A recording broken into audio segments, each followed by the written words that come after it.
only people that can stop liberal white people are black people.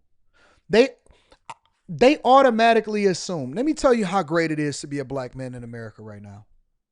I'm gonna read your super chats and cash apps, all of that. Let me tell you how great it is to be a black man in America right now. John says that's the truth. I live in New York, and liberal whites and blacks just assume that I'm liberal and discuss it with me when I tell them that I'm conservative. Well, here's the thing. You don't have to tell nobody nothing. In real life, you don't have to tell nobody nothing. For the people that assume that you're liberal, let them assume. Don't open your mouth. And for the people that you rocking with that's conservative, help them understand that you're conservative. You take advantage of both.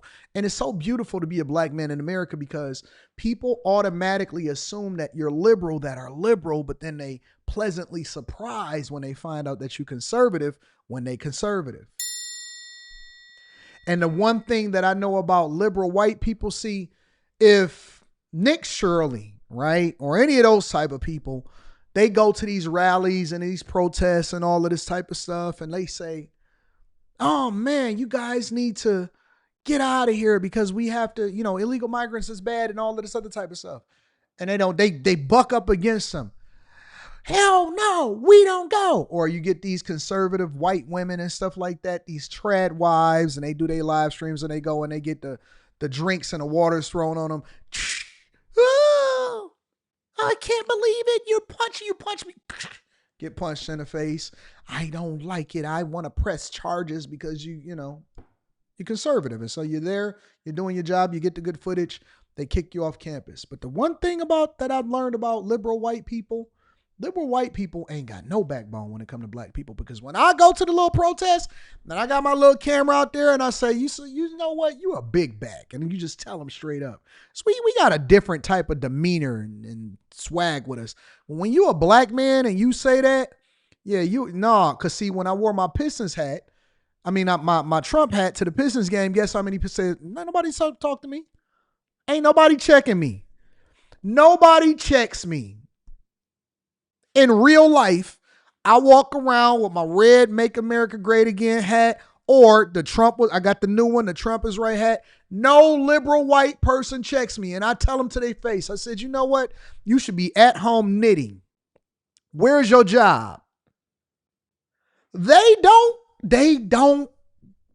buck back. They take their L and they shut up, or they want to start having a conversation. They don't got no smoke for a black person. And I don't know if they feel as though, oh my God, your people were oppressed at one point or whatever like that. They confused. First you're confusing them and they like, wait a minute, I thought that you voted for Kamala Harris.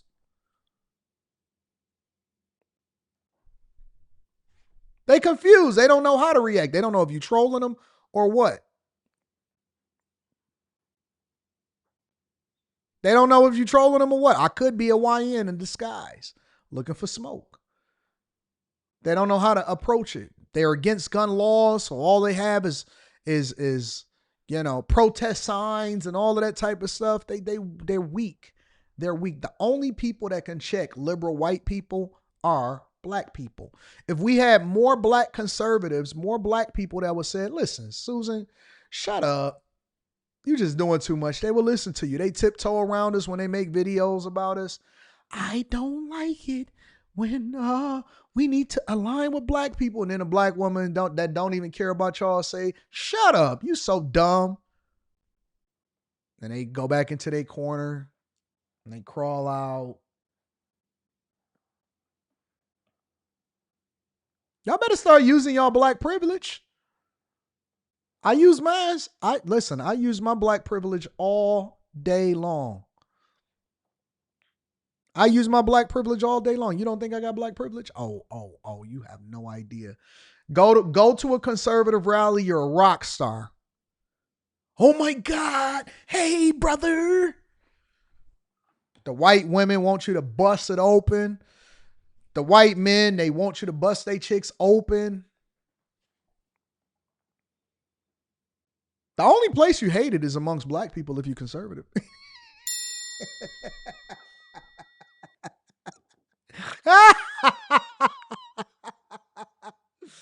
Oh, and that's only on the internet. That's not even in real life. In real life, listen, in real life, liberal black people only kill liberal black people. They don't kill conservative black people. You're not hearing me.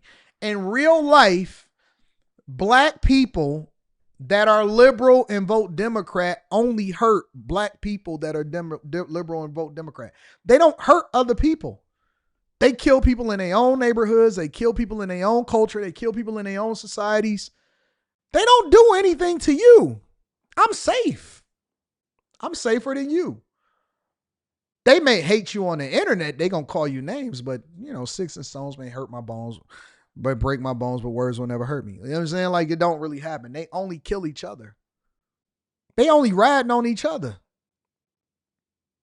They may call you out of your name. You are Uncle Ruckus and Uncle Tom. They not really about that life. I promise you, bro.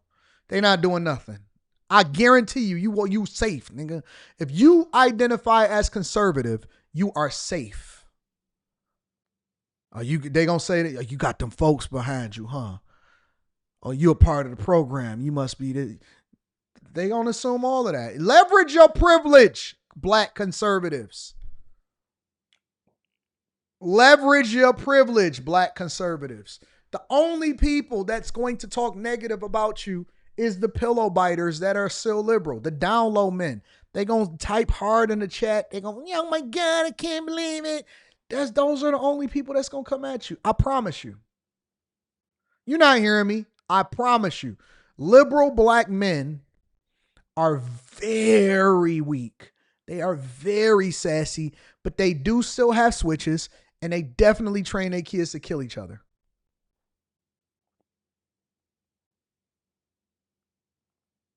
Definitely train their kids to kill each other. They're not pulling up on you. They're not doing nothing to you. We gotta stop them. They just protest.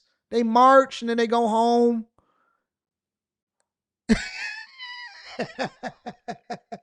They burn down their own stores. They create food deserts amongst themselves. And then they want to be like white people. They're not trying to fix up their own community. Listen, I know they're gonna get. I don't care. Do you think I care? What's the worst that can happen? What's the worst that can happen? Bring more visibility to me? They gonna burn up their own neighborhoods. They gonna rob people in their own hoods. They never gonna listen. If you were a real racist, if you really didn't like white people, let me tell you what you would do. If you really was about that life, you really about black power and all of this stuff, because I know y'all racist, but you ain't no real racist. You a fake racist. You ain't no real racist, Jay Reed. You ain't no racist, Jay Reed. You a fake racist. If you was a real racist, you know what you would do? Fix up your own community.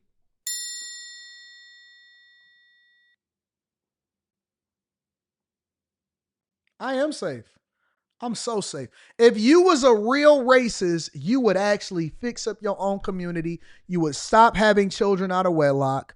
You would start actually coveting and honoring and worshiping men and subjecting yourself to the best thing for you. You would detach yourself from the federal government, and you would actually start fixing up and cleaning up your communities and get the crime out.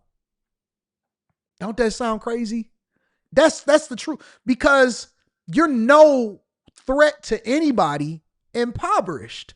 You're no threat to anybody killing each other. I just did a video yesterday of Willis Bar and Grill.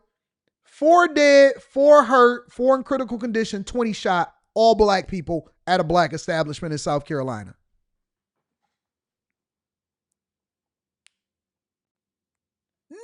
You're only a threat to yourself.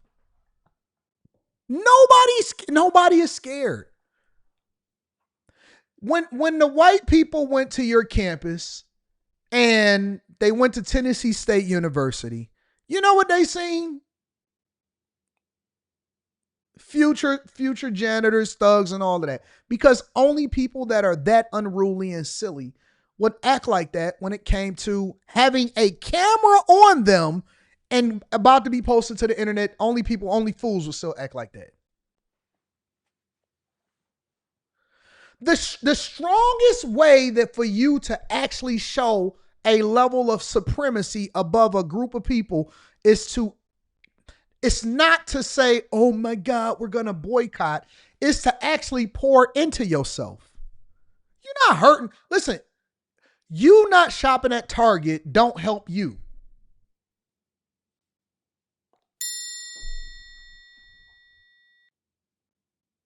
So tell me how much higher of a net worth you have now. They didn't say, let me tell you how stupid your leaders are, the Jamal Bryants and all of them, right?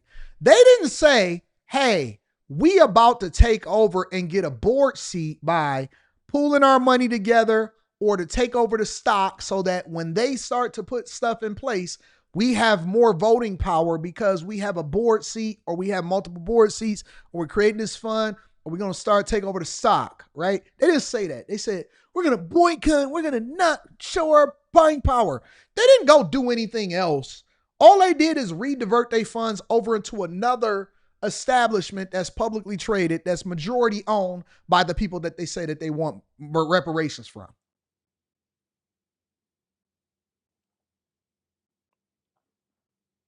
Nobody empowered nobody. Nobody did anything. They didn't say, hey, listen, let's give each other jobs. They didn't fix up their communities and increase their voting power by then owning the homes inside of the hood and turning it from the hood. You know what black people do that hate white people? They move into their neighborhoods. Black people that hate white people move into white neighborhoods and try to assimilate. I stayed in my city. I'm right here. I'm right here. It take me 4 minutes to get to my crib. My studio right here in the blackest city in America. My residence is right here in the blackest city in America. I never left. I'm right here. I walk very freely every single day, right around everywhere inside of my city. They didn't fix up their neighborhoods. They didn't go and really do anything. They didn't do nothing. You know what they did? They protested against crime. They protested against this. And oh my God, I can't believe it. We're being oppressed. You got all of this buying power and all you did was redivert how you spent your dollar. You ain't did nothing. Ain't nobody scared of you. The smallest parts of the population are the ones that control the majority of the money. How is that? You got all of this purchasing power and you stop going to Target so you can give it over to the church. I'm sorry, am I hitting a nerve now? You gave it. Make sure you pay your tithes and offering because we're going to create a new website that designed to show you where all of the black vendors are. How come people that truly support their own don't have to have a movement to do so? How come people that truly support their own, that do business with each other, don't have to create a website or a movement to do so? They just automatically know what's going on. And listen, that's from the top to the bottom. Arabic people over here in Detroit, in the Metro Detroit area in Dearborn, they buy up everything over there. They said we planting our flag here and we taking over the whole city. Somalian people over there in Minneapolis and Minnesota, they don't go to nowhere else in the United States of America. They go to the coldest place in the United States of America and they said we plant our flag here. Hamtramck, go over to Hamtramck right here in Detroit.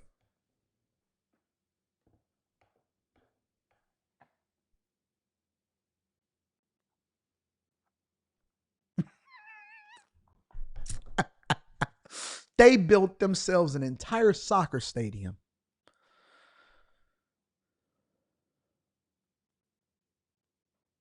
Nobody cares. Nobody is scared of y'all. Nobody. You're still begging. They already know how you gonna vote. Why would they give you anything? Why would they go and even have a conversation with you when they already know exactly how you gonna vote? Why would they go and tell you and do anything for you when you don't even have, they already know you're going to vote. If I want to win here in Detroit, right? If I want to go and get a city council seat or I want to go and win mayor, all I got to do is switch over to say I'm a Democrat now. As a Democrat, all I got to do, he one of us. You ain't got to know nothing about me. It don't even matter because it's only going to be an 8 to 10% voter turnout rate anyway. So it's not like it's going to make that big of a difference. You get more than 30,000 votes, you win. If you get more, than 30,000 votes, that's how Tiffany Henry got elected. If you get more than 30,000 votes, you win. Don't worry about it. We'll get there. Listen, I don't want to keep telling you this. I don't even want to keep telling you. Listen, you know why I keep on building up this platform? You know why I keep on running it up? Because if I decide that I ever want to run for office, all I got to do is get 30,000 people to rock with me. Don't worry about it. We gonna get there. We gonna get there.